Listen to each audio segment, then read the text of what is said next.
ഉദയനിധി സ്റ്റാലിൻ, തമിഴ്നാട് മുഖ്യമന്ത്രി കൂടിയായ ഉദയനിധി സ്റ്റാലിനും കൂടി എത്തിയിരിക്കുന്നു. അദ്ദേഹം ഒരു വിദേശയാത്രയിലായിരുന്നു. അത് വെട്ടിച്ചുരുക്കി പെട്ടെന്ന് തന്നെ തിരികെ വരികയായിരുന്നു എന്നാണ് മനസ്സിലാക്കുന്നത്. ഉദയനിധി സ്റ്റാലിനെതിരെ വളരെ രൂക്ഷമായ വിമർശനങ്ങൾ കഴിഞ്ഞ ദിവസങ്ങളിലൊക്കെ വിജയ് ഉന്നയിച്ചിരുന്നതാണ്.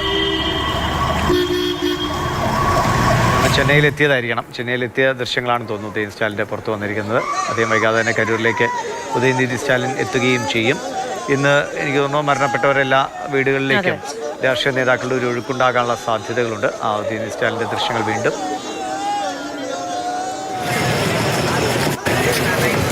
വിമാനത്താവളത്തിൽ നിന്ന് പുറത്തേക്ക് വരുന്ന ദൃശ്യങ്ങളാണ് തോന്നുന്നത്. യാത്രയൊക്കെ ചുരുക്കി നാട്ടിലേക്ക് തിരികെ എത്തിയതാവണം.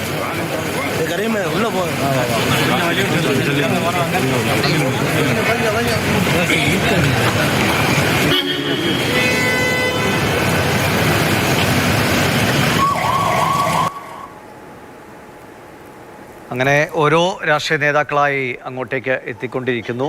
അതിനിടയിൽ മനുഷ്യരുടെ ദുഃഖം, അത് വളരെ സങ്കടകരമായ കാഴ്ചകൾ നമ്മൾ മുമ്പിലേക്ക് കൊണ്ടുവരികയാണ്. നാട്ടുകാരുടെ പ്രതികരണങ്ങളും കൂടി നമുക്ക് പങ്കുവയ്ക്കാൻ പ്രേക്ഷകരുമായി.